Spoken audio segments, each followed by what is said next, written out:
అంటే ఒక్కొక్కసారి చాలా బాధ అనిపిస్తుంది. జగన్మోహన్ రెడ్డి పరిపాలన ఒక కేఆర్బి అని ఇంచుమించు మనం అనుకుంటాం, ఆర్ఆర్బి అని, రైల్వే రిక్రూట్మెంట్ బోర్డు, అలాంటి మాటలు వింటూ ఉండేవాళ్ళం ఇంతకుముందు. ఇతన్ని చూస్తే కేఆర్బి అని ఒక వర్డ్ గుర్తొస్తుంది. కల్తీ రిక్రూట్మెంట్ బోర్డు అని.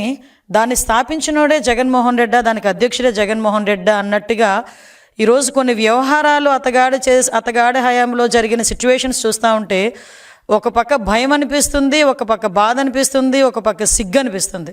ఇలాంటి వాడిన 5 సంవత్సరాలు ఆంధ్రప్రదేశ్ రాష్ట్రం భరించింది అని మనం అబ్జర్వ్ చేసుకుంటే, కోవిడ్ లాంటి పరిస్థితుల్లో వెంటిలేటర్ల మీద జనాలు చచ్చిపోతూ ఉంటే ఆ రోజు కల్తీ మందులు సరఫరా చేసి కల్తీకి నాంది పలికాడు, కల్తీ లిక్కర్ చేసి కల్తీ లిక్కర్కి నాంది పలికాడు.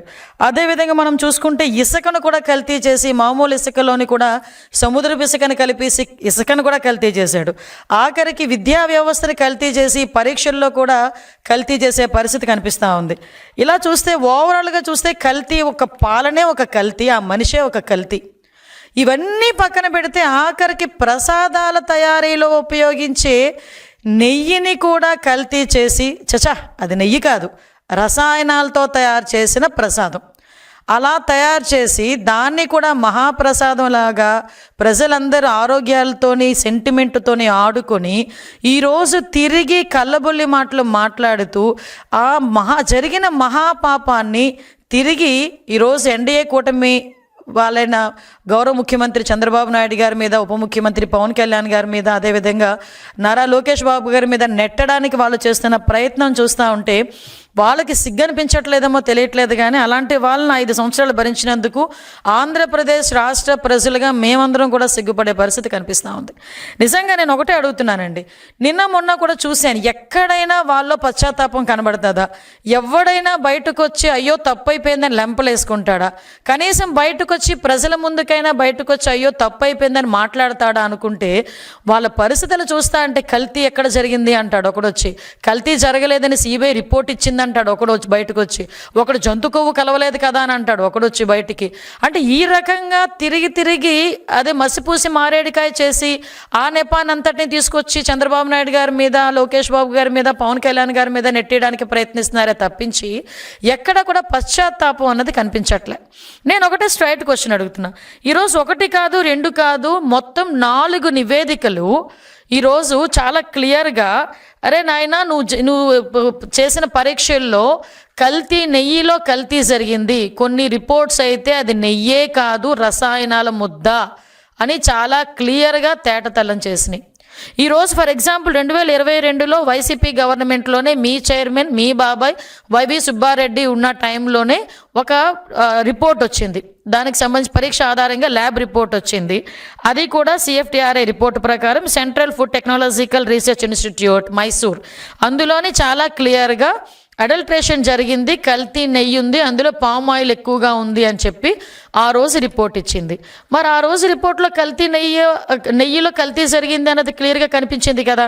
ఆ తర్వాత NDDB report, national dairy development board, ఇది కూడా కేంద్ర ప్రభుత్వ ఆధ్వర్యంలో నిర్వహించే ల్యాబొరేటరీ, ఇందులో కూడా చాలా క్లియర్గా కల్తీ జరిగింది, అందులోని జంతు కొవ్వు సంబంధించిన ట్రేసెస్ కూడా కనిపించినాయి అని ఆ రోజు రిపోర్ట్ ఇచ్చారు.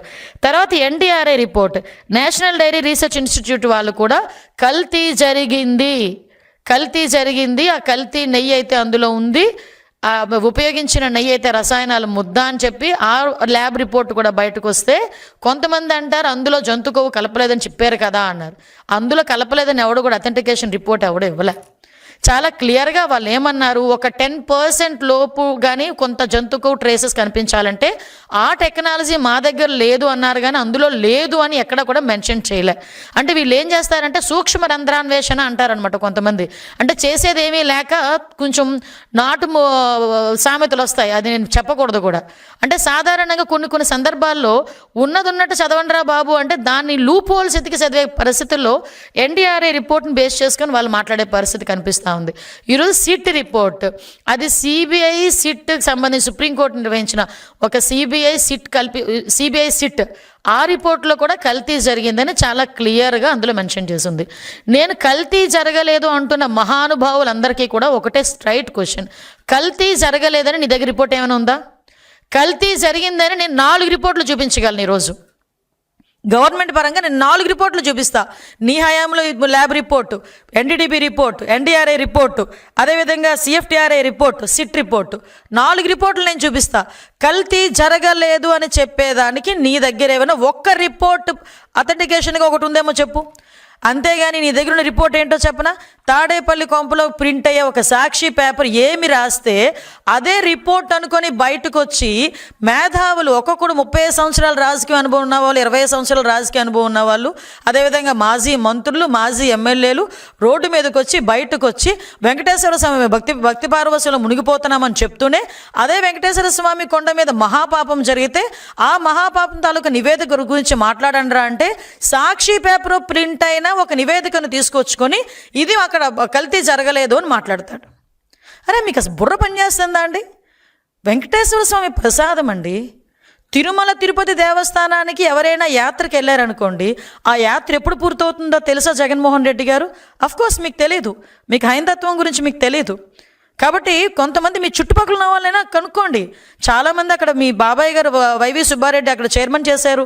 మీ పక్కనే ఉన్న భూమన్ కరుణాకర్ రెడ్డి, చెవిరెడ్డి భాస్కర్ రెడ్డి, ప్రతిసారి ఎంతో కొంతమందిని తీసుకెళ్లే మీ మహిళా మంత్రులు చాలామంది ఉన్నారు కదా, వాళ్ళందరినీ అడగండి యాత్ర ఎలా కంప్లీట్ అవుతుందంటే కొన్ని ఏరియాస్లో కానీ చాలా మట్టుకు తిరుమల తిరుపతి దేవస్థానంకి వెళ్ళి వెంకటేశ్వర స్వామిని, ఆ కలియుగ వెంకటేశ్వర స్వామిని మనస్ఫూర్తిగా దర్శించుకొని ప్రసాదాన్ని కాలికి తగలకుండా, కిందన కూడా పెట్టకుండా, చెప్పులతో కూడా చెప్పులు వేసుకొని కూడా ప్రసాదాన్ని చేతిలో పట్టుకోకుండా ప్రశాంతంగా ఇంటికి తీసుకొచ్చి పూజ గదిలో పెట్టి పూజ చేసి 10 మందికి చుట్టుపక్కల ఉన్న వాళ్ళకి ప్రసాదాన్ని పంచి అప్పుడు వాళ్ళ దీక్ష విరమణ చేస్తారు. అది తిరుమల తిరుపతి దేవస్థానం తాలూకా యాత్ర మహత్యం. అప్పుడే యాత్ర కంప్లీట్ అన్నట్టు. ఒక ముడుపు కట్టుకొని ఎంతో ఆశతో ఆ ముడుపు తీసుకెళ్ళి ఆ తిరుమల తిరుపతి దేవస్థానంలో వేసి ప్రసాదం తెచ్చుకుంటారు. మీరు తిరుమల తిరుపతి దేవస్థానానికి వెళ్ళిన తర్వాత తిరుపతి వెళ్ళామంటే దర్శనం బాగా జరిగిందా ఫస్ట్ క్వశ్చన్. సెకండ్ క్వశ్చన్, ప్రసాదం ఎక్కడ? ఇది కామన్గా ఎంత కోటీశ్వరుడైనా అపర కోటీశ్వరుడైనా కూడా తిరుమల తిరుపతి దేవస్థానంకి వెళ్ళాను, తిరుపతి వెళ్ళాను అంటే ప్రసాదం తెచ్చావా అని అడుగుతారు. అంటే తిరుమల తిరుపతి దేవస్థానంలో కలియుగ వెంకటేశ్వర స్వామి దర్శనం ఎంత గొప్పో, ఆ కలియుగ వెంకటేశ్వర స్వామి దర్శనం తర్వాత ఆయన ఇచ్చే ప్రసాదాన్ని కూడా అంత గొప్పగా స్వీకరించేటంత సనాతన ధర్మం కలిగిన మన హైందవత్వం ఇది. అటువంటి ప్రసాదాల్లోని నెయ్యి అన్న ఒక పదార్థం అనేది చాలా ప్రాంప్ట్ అనమాట. ఎందుకంటే పోటు పక్క నుంచి వెళ్తే ఆ నెయ్యి గుమగుమలకి ప్రసాదం ఇక్కడ తయారు చేస్తున్నారు అని ఈవెన్ దో మన సంచిలోని ఆ ప్రసాదం తెచ్చుకున్న ఆ గీ స్మెల్ కొన్ని రోజులు పోదు. అంటే అంత మంచి గీ వాడతారు. ఏమంటే ప్రసాదాల్లో తయారు చేసిన నెయ్యిని కూడా కల్తీ చేశారంటే వీళ్ళు కల్తీ బతుకుల గురించి మనం ఒక్కసారి ఆలోచిస్తే జుగుప్సాకరంగా కనిపిస్తుంది. నిజంగా ఎలాంటి వాళ్ళైనా ప్రజలు కూడా ఈరోజు ఆలోచిస్తున్నారు. వాళ్ళలో కూడా ఏంటండి, వాళ్ళు వాడే రసాయనాలు ఏంటి? 60 లక్షల కిలోల పామాయిల్, 60 లక్షల కిలోల పామాయిల్ ఉపయోగించారు. పామ్ కెర్నల్ ఆయిల్ ఉపయోగించారు. 8.90 లక్షల acetic acid, Easter, lactic acid, food grades, monoglycerides, beta keratin. ఈరోజే తెలిసింది లప్సా. ఎందులో యూజ్ చేస్తారో తెలుసా అండి? బాత్రూమ్ క్లీనర్స్కి ఉపయోగించే ఒక కెమికల్ని దేవదేవుడికి పెట్టే ప్రసాదంలో కలిపి అలాంటి దాన్ని కూడా తీసుకొచ్చి ప్రజలకు అప్పచెప్పి వాళ్ళ మనోభావాలతోనే కాకుండా వాళ్ళ ఆరోగ్యాలతో కూడా ఆడుకున్నారంటే నిజంగా క్షమించాలా అని అడుగుతున్నాను. నేను ఈ క్వశ్చన్ క్షమించాలని అడుగుతున్న క్వశ్చన్ ప్రజలను అడుగుతున్నాను. ఇలాంటి వాళ్ళని క్షమించాలా? ఇంకా మన మధ్యలోని వీళ్ళు మనుషులుగా తిరిగే అర్హత ఉందా వీళ్ళకి? ఎంత మహాపాపానికి వడిగట్టారండి. ఇది మహాపాపం కాదా? అంటే ఇదంతా కూడా గీలా కనిపించడానికి, గీలా చిన్న స్మెల్ రావటానికి ఇన్ని కెమికల్స్ వాడారు. అంటే ఇక్కడ లప్సా గురించి మాట్లాడితే ఇందాక మనం చాలా మాధ్యమాల్లో కూడా చూసాం. అసలు ఆ లప్సా అనేది ఎందుకు కొనుగోలు చేశారు అంత క్వాంటిటీ ప్రకారం? చాలా వాటికి సమాధానం చెప్పాల్సి వస్తుంది. ఈరోజు కల్తీ జరగలేదన్న మహానుభావులందరూ కూడా ఈరోజు అదేవిధంగా ఒకసారి చూస్తే ఇక్కడ అసలు నాకు ఇప్పటికీ కూడా అర్థం కాని ఒక లాజిక్ అనమాట. అంటే నేను సిట్ రిపోర్ట్ చూశాను. నెక్స్ట్ ఇంకొక విషయం చెప్పాలండి, దాని తర్వాత దీని దగ్గరకు వస్తా. కరెక్ట్గా ఇంకా సిట్ ఛార్జ్ షీట్ వస్తుంది అని, సిట్ రిపోర్ట్ వస్తుంది ఇంకో 4-5 రోజుల్లోనో లేకపోతే 2-3 రోజుల్లోనో అనేసరికి ప్రజల తాలూకా మైండ్ సెట్ని ప్రిపేర్ చేయడానికి ఒక అబద్ధపు మూక బయలుదేరింది. నేను ఆ రోజే అనుకున్న, గ్యారంటీగా అందులో ఏదో ఉంది, అందుకే వీళ్ళు మొదలుపెట్టారు అని. 3 రోజుల ముందు నుంచి ఇంకా ప్రజలకు అథెంటికేషన్గా ఒక పేపర్ రాలే, ఏది రిపోర్ట్ రాలే. కానీ 3 రోజుల ముందు నుంచి ఇందులో జంతుకోలేదని సిబిఐ చెప్పింది, జంతుకోలేదని సిబిఐ చెప్పింది, జంతుకోలేదని సిబిఐ చెప్పింది. అంటే ప్రతి ఒక్కరు ఎలా ఆలోచించారంటే జంతుకోలేదా అంటే కల్తీ జరగలేదా? అది కాదు కదా, రిపోర్ట్ వచ్చిన తర్వాత చూసాం అందులో అడల్ట్రేషన్ జరిగింది, జంతు కొవ్వు ఉంది, 254 కోట్లు ఎవరి జేబులోకి వెళ్ళినాయి, ఇంత స్కామ్ జరిగింది. వైవి సుబ్బారెడ్డి తాలూకా పిఏనే ఇంచుమించుగా 4,50,00,000 రూపాయలు ట్రాన్సాక్షన్స్ అందులో కనిపించినాయి. ఇవన్నిటిని ఏమార్చడానికి ఒక రాక్షస మూకలాగా బయటకు వచ్చి ఒక జనాల్ని తప్పుడుదో పట్టించే విధంగా ఎగ్జాక్ట్లీ వాళ్ళ బాబాయ్ హత్య చేసినప్పుడు ఏ రకంగా మైండ్ గేమ్ ఆడాడో అదే సేమ్ మైండ్ గేమ్ 3 రోజుల ముందు నుంచి, అంటే ప్రభుత్వానికి సిట్ రిపోర్ట్ పంపిస్తారన్న 3 రోజుల ముందు నుంచి యాస్టీస్ పాట పాడడం మొదలుపెట్టారు. అంటే ప్రజల్ని ట్యూన్ చేయడం మొదలుపెట్టారు. ప్రజలేమి ఎర్రివాళ్ళు కాదబ్బా, ప్రజలు చదువుకున్నారు. వాళ్ళకి దేవదేవుడు కలియుగ వెంకటేశ్వర స్వామి మీద ఒక భక్తిభావం ఉంది. నేను నిజంగా ఒక మాట చెప్పాలబ్బా, ఎందుకంటే ఇన్ని రోజులు కల్తీ జరిగిన తర్వాత ఇన్ని రోజులకి బయటకు వచ్చిందంటే అది నిజంగా నాకు తెలిసి వెంకటేశ్వర స్వామి బయటకు చెప్పించారేమో. నిజంగా వెంకటేశ్వర స్వామిని నమ్మిన వ్యక్తిగా నేను మాట చెప్పాలి. ఎందుకంటే వెంకటేశ్వర స్వామి బతికించిన జీవితాన్ని ఇచ్చిన చంద్రబాబు నాయుడు గారు ఒకనొక టైంలో ఆయన అన్ని ల్యాండ్ లైన్స్ పేలినా కూడా బయటకు వచ్చి ఆయన బతికి బయటకు వచ్చి ఈరోజు అతని సేవ చేసుకుంటా ఉంటే, ఆ దేవదేవుడు సేవ చేసుకుంటున్నారు ఆయన, అటువంటి ఆ వ్యక్తి నోట్లోంచి బయటకు వచ్చింది. అతని ద్వారానే ఈ కల్తీ వ్యవహారం అన్నది కూడా బయట పెట్టాలని ఆ దేవదేవుడు అనుకున్నాడేమో, కలియుగ వెంకటేశ్వర స్వామి అనుకున్నారేమో, అందుకే ఇలా వచ్చిందేమో. ఆఖరికి ఎన్ని అవమానాలు పడ్డారండి. బయటకు వచ్చి చంద్రబాబు నాయుడు గారు క్షమాపణ చెప్పాలి, లోకేష్ బాబు గారు క్షమాపణ చెప్పాలి, పవన్ కళ్యాణ్ గారు క్షమాపణ చెప్పాలి. అసలు క్షమాపణ కాదు, క్షమాపణే లేని పనిష్మెంట్ ఏదైనా ఉంది అనుకుంటే మీకు ఇవ్వాలి ఇప్పుడు. అలాంటిదండి ఈరోజు మళ్ళీ చూస్తే అందులోని మళ్ళీ వీళ్ళు మాట్లాడతారు. టెండర్ ఫైల్ కనుక మనం చాలామంది అందరికీ తెలుసు, టెండర్ ఫైల్లో నెయ్యి ఎలా వస్తుందండి? పాలుంటే నెయ్యి వస్తుంది, అంతే కదా. పాలే అవసరం లేదంట. రోజుకి 4 లక్షల లీటర్లు పాలు కెపాసిటీ ఉండాలి ఆ కంపెనీకి అన్న నిబంధన ఎత్తిపడేసి అందులోని కూడా రోజుకి 4 లక్షల లీటర్లు ఉండాలన్న పరిస్థితి లేదు. వాటితో పాటు కండిషన్ 19 అది కండిషన్ 18లో కూడా 3 సంవత్సరాల అనుభవాన్ని 1 సంవత్సరానికే తగ్గించారు. టర్నోవర్ని కూడా 250 కోట్ల నుంచి 150 కోట్లకు పడిపోయింది. ఆఖరికి FSSAI రిపోర్ట్ ఉండాలి, దాని సర్టిఫికేషన్ ఉండాలి అన్న నిబంధనను కూడా పక్కన పడేశారు. ఎవరి గురించి, ఎందు గురించి, ఎవరి జేబులు నింపడం గురించి, ఎవరి కళ్ళల్లో ఆనందం చూడడం గురించి, ఎవరిని మోసం చేయడం గురించి. పాలే లేకుండా నెయ్యి ఎలా వస్తుంది? అది చిన్న పిల్లోడిని అడిగినా చెప్తాడు. ఎలా వస్తుంది? నాకు తెలిసి ప్రపంచంలోని ఏ టెక్నాలజీ కూడా పాలు లేకుండా నెయ్యిని తీసుకొచ్చిన టెక్నాలజీ, ఎంత టెక్నాలజీ పెరిగినా ఆ టెక్నాలజీ అయితే రాదు, రాబోదు, రాలేదు. కానీ ఇలాంటి టెక్నాలజీ ఏవైనా నేను ఇందాక చెప్పాను కదా, ఈ KBR బోర్డులో ఏమైనా తాడేపల్లిలో ఉందేమో ఒకసారి చూడాలి. తాడేపల్లి ఏమైనా కొత్త ఫార్ములా ఏమైనా మొదలుపెట్టారేమో, పాలు లేకుండా నెయ్యి తయారు చేసే ఫార్ములా మొదలుపెట్టారు కదా, పామ్ ఆయిల్తో మొదలుపెట్టారు కదా. ఇలా తీసుకొచ్చిన పరిస్థితి కనిపించింది. ఆఖరికండి 2022లో ఒకటి నిబంధన ఉంటుంది, బీటా సిస్టోస్టిరోల్ టెస్ట్ ఒకటి ఉంటుంది. ఆ టెస్ట్ చేయాలి కంపల్సరీగా. ఎవరైతే సరఫరా చేస్తున్నారో నెయ్యిని ఆ టెస్ట్ కంపల్సరీ వాళ్ళకు ఉండాలి. ఆ టెస్ట్ నిబంధనని కూడా సడలించేశారు. ధర్మారెడ్డి గారే పెడతారు, ధర్మారెడ్డి గారే తీశారు.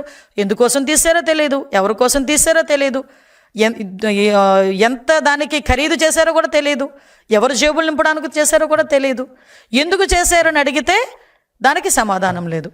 ఈరోజు ఆఖరికి లాస్ట్ అండ్ ఫైనల్గా ఈ మహాపాపాన్ని తల చుట్టుకుంటుంది అనుకున్నాడో ఏంటో తెలియదు కానీ ఈ Y V Subba Reddy ex chairman Jaganmohan Reddy తాలూకా వాళ్ళ బాబాయ్ ఈ రకంగా ఈరోజు మాట్లాడుతున్నారు. ఈరోజు ఒకసారి వినండి ఒక interview. I agree that they have submitted in their report that ghee is adulterated.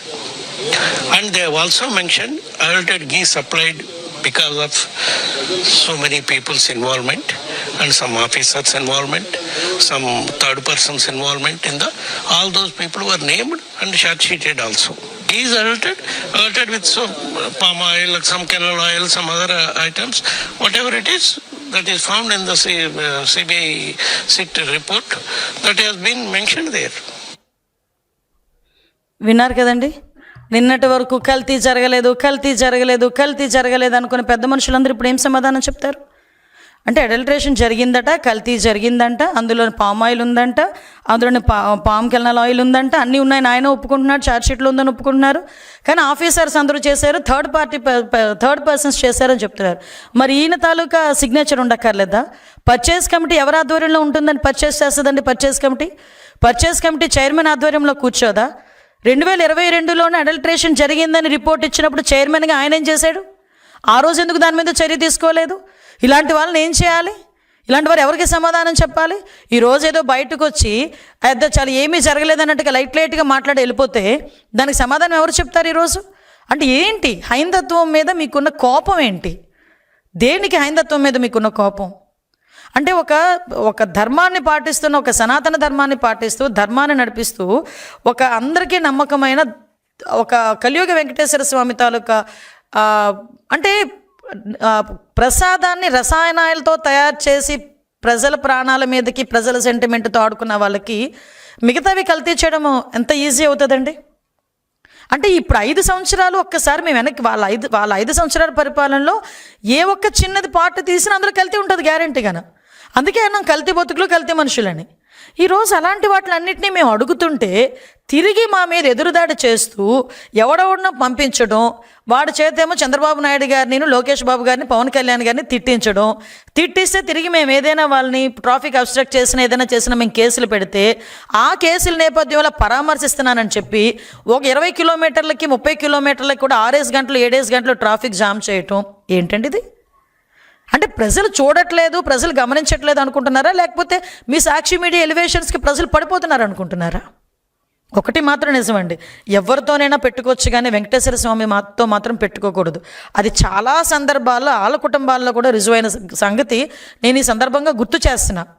ఎందుకంటే ఎంతో సెంటిమెంట్ కలిగి సాధారణంగా ఏ దేవుడినైనా ఏ దేవుడి గురించి అయినా మాట్లాడినప్పుడు, మామూలుగా మాట్లాడినా వెంకటేశ్వర స్వామి గురించి మాట్లాడినప్పుడు నిజంగా ఆ దేవదేవుడు అక్కడ వెలుసున్నాడు, అక్కడ మనల్ని చూస్తున్నాడు, మన కోరికలు తీరుస్తున్నాడు అన్న భావన కలుగుతుంది. నేను నిన్ననే నా కాన్షియన్స్లో చాగంటి కోటేశ్వరరావు గారి ప్రవచన ఉపమాక వెంకన్న ఆలయంలో పెట్టా. ఆయన అన్నారు, ఆయన ఒక శిల కాదమ్మా, ఆయన అక్కడ మనిషి, ఆ దేవుడు మనిషి రూపంలో ఉన్న దేవుడు వెంకటేశ్వర స్వామి అని అంత నమ్మే ప్రజల మధ్యలోని అతనికి పెట్టే నైవేద్యం పెట్టే ప్రసాదాన్ని, లడ్డూ ప్రసాదాన్ని, ఇంకో అపచారం ఏంటో చెప్పనా, అయోధ్యకి కూడా ఆ లడ్డూనే పంపించారండి బాబు. ఇదొక అపచారం అంటే అదొక మహా అపచారం. వీళ్ళని ఏమి చేస్తే వాళ్ళ పాపం పరిహారం అవుతుంది? వీళ్ళు ఏమి అంటే వచ్చి లెంపలేసుకున్నా కూడా వాళ్ళ పాపం పోదు. నేను ఒకటే అంటున్నా, బయటకు వచ్చి ఇలాంటి పిచ్చి పిచ్చి పేలాపనలు తిరిగి చంద్రబాబు నాయుడు గారు సీఎం గారి మీద, డిప్యూటీ సీఎం గారి మీద, లోకేష్ బాబు గారి మీద తిరిగి మీరు ఇలాంటి ప్రచారాలు చేస్తారు అని అంటే కనుక ఈసారి చూస్తూ ఊరుకునే ప్రసక్తి లేదు. కంపల్సరీగా ప్రజల్లో ఒక చర్చ జరగాలి, ప్రజల్లో ఒక అవేర్నెస్ రావాలి. ఇలాంటి మనుషులన మనం ఈరోజు లాస్ట్ 5 సంవత్సరాలు భరించాము అన్న దృక్పథం కూడా ప్రజల్లోకి రావాలి. ఇలాంటి వాళ్ళని ఎట్టి పరిస్థితుల్లోని తిరిగి కనీసం రాజకీయాల వైపు చూడకుండా చేసే బాధ్యత కూడా ప్రజలు తీసుకోవాలి. నేను ప్రజలను అప్పీల్ చేస్తున్నా, రాజకీయాలు ఉంటాయి పోతాయి, ఇవన్నీ పక్కన పెడితే ఈరోజు మన మనోభావాలు, ప్రజల మనోభావాలు, హైందవ మనోభావాలు, అన్ని కులాలకు సంబంధించిన మనోభావాలు నిలబెట్టుకోవాల్సిన అవసరం ప్రజలకు మన మీదే ఉంది, మన మీదే ఆ బాధ్యత ఉంది. దాన్ని ప్రజలందరూ కూడా గమనించాల్సిందిగా కోరుకుంటూ సెలవు తీసుకుంటున్నాను.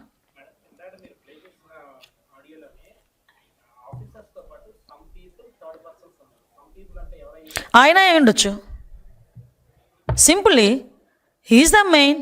పరిస్థితి ఎలా అయిపోయిందంటే కల్తీనయ్యి అందులో జంతుకోవలేదు, కల్తీనయ్యి ఇలా మాట్లాడుతున్నారు కదా వీళ్ళు. ఇంతవరకు ఈయన మాట్లాడిన తర్వాత ఎవరు చేస్తారండి?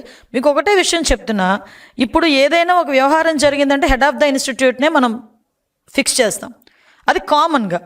ఫర్ ఎగ్జాంపుల్ ఇప్పుడు కల్తీ గురించే మాట్లాడుకుందాం.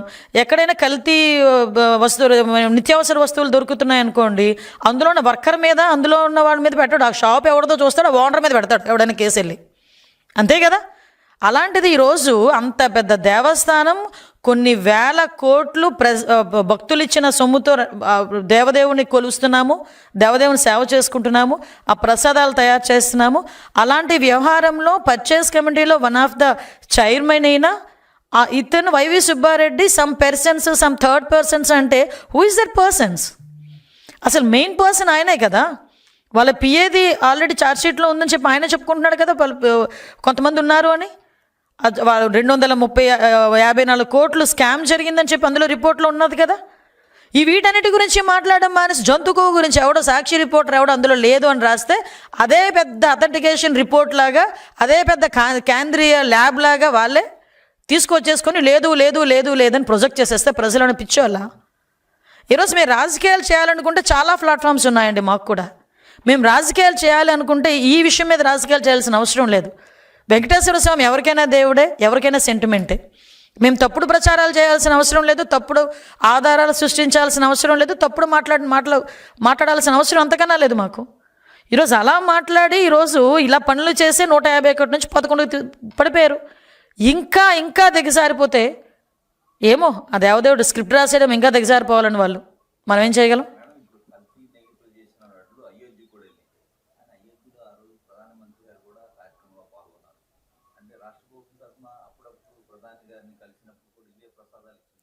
అంతే కదండి. వెంకటేశ్వర స్వామి బొమ్మ తీసుకెళ్ళేవారు, మీకు గుర్తుందా? ప్రతిసారి ఒక షాలు వెంకటేశ్వర స్వామి బొమ్మ, దాంతోపాటు ప్రసాదము, ఇదే ప్రసాదం తీసుకెళ్లారు. ఆ రోజు 5 సంవత్సరాలు మీరు తిన్న ప్రసాదం, నేను తిన్న ప్రసాదం, ఆఖరికి ఎంత పెద్ద నాయకుడు, పెద్ద పెద్ద వ్యాపారవేత్తలు ఎవరైనా తిన్న ప్రసాదం కూడా కల్తీ నెయ్యి ప్రసాదం కాదు, రసాయనాల ముద్ద ప్రసాదం తిన్నది. రసాయనాల ముద్దతో తయారు చేసిన ప్రసాదం తిన్నాం మనందరూ 5 సంవత్సరాలు అదే తిన్నాం.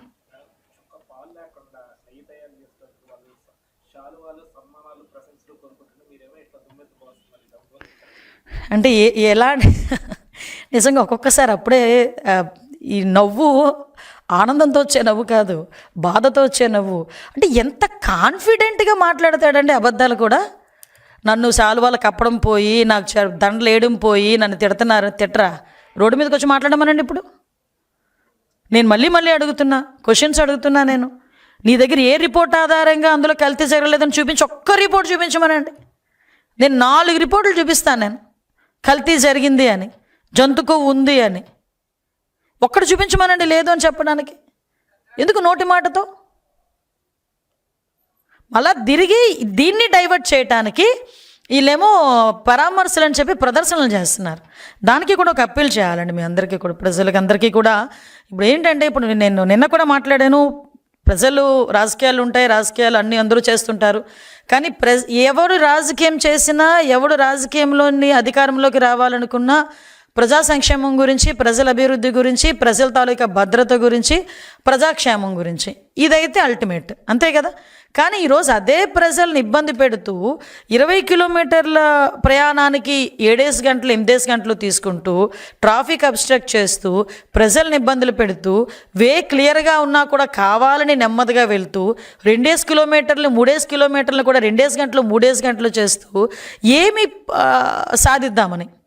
అంటే ఇలాంటి తప్పులన్నీ చేసేయడం, ప్రజల మధ్యలోకి వెళ్తే మాకు ఇంత ప్రజా ఆదరణ ఉందని వాళ్ళ తాలూకా జనాలందరినీ చూపించుకోవడం చేసే ప్రయత్నం, అది కూడా అఫ్కోర్స్ బెడిసికొడుతుంది అనుకున్న తర్వాత విషయం.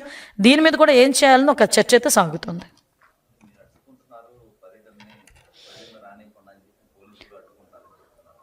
నిజంగానండి, 1.5 సంవత్సరాల కాలంలో ఎవరినైనా మేము హౌస్ అరెస్ట్ చేసామా? ఈవెన్ దో వాళ్ళు మమ్మల్ని పర్మిషన్ అడగకపోయినా, యాక్చువల్గా నేను ఒకటే చెప్తున్నా, యాజ్ ఎ హోమ్ మినిస్టర్ చెప్తున్నా, నువ్వు 5,000 మందితో కాదు 50,000 మందితో మీటింగ్ పెట్టుకుంటానని చెప్పండి. ఒక మాజీ ముఖ్యమంత్రికి ఏ బందోబస్తు ఇవ్వాలో ఆ బందోబస్తు ఇచ్చి మేము ప్రశాంతంగా పర్మిషన్స్ ఇచ్చి మేము పంపించుకుంటాం. మేమే కాదని చెప్పట్లేదే, మీకులాగా మేమేం మైకులు లాక్కోవట్లేదే, మీకులా మేమేమి నుంచున్న స్టూల్ లాక్కోవట్లేదే, మీకులా మేమేమి వేసిన స్టేజ్లు కూడా తీసేయట్లేదే, మీకులా మేమేమి ఇళ్లలోని కూర్చోబెట్టి హౌస్ అరెస్టులు చేయలేదే. మేమేమేను మీకు ప్రజాస్వామ్యబద్ధంగా మీకు వచ్చిన హక్కును మీరు వినియోగించుకోండి అని చెప్తున్నాం.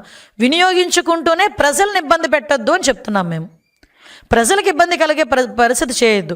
ఈరోజు ఒక అత్యవసరంగా అంబులెన్స్లోని హాస్పిటల్కి వెళ్ళాల్సిన వాడు ఉంటాడండి. నువ్వు చేసే ఈ ప్రదర్శన బట్టి అతను చనిపోతే పరిస్థితి ఏంటి? ఎవరు సమాధానం చెప్తారు? ఈరోజు ఎక్కడికో ఇంటర్వ్యూకి వెళ్ళాల్సి వస్తుందండి, వాడు ఉద్యోగం పోతే ఎవడు సమాధానం చెప్తాడు? ఎవరో ఎక్కడికో ఏ ఫ్యాక్టరీకో పనికి వెళ్ళాల్సి వస్తుందండి. ఆ పని ఆ రోజు జీతం పోతే వాళ్ళ ఇంట్లో భోజనం ఎవడు పెడతాడు? కొంచెం కామన్ సెన్స్, సివిక్ సెన్స్ ఉండాలి కదా అని అడుగుతాను నేను. అది లేకుండా ఇష్టానుసారంగా మేము వెళ్తామంటే చూస్తూ కూర్చొని ప్రసక్తి అయితే ఉండదు. ఆటోమేటిక్గా కేసులు అయితే పడతాయి. చూపించమనండి, పర్మిషన్ నిజంగా అడిగితే మేము చెప్తాం.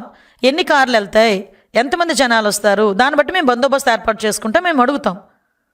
కానీ అలాంటిది ఏం లేదు, ఎక్కడ కనిపించట్లేదే.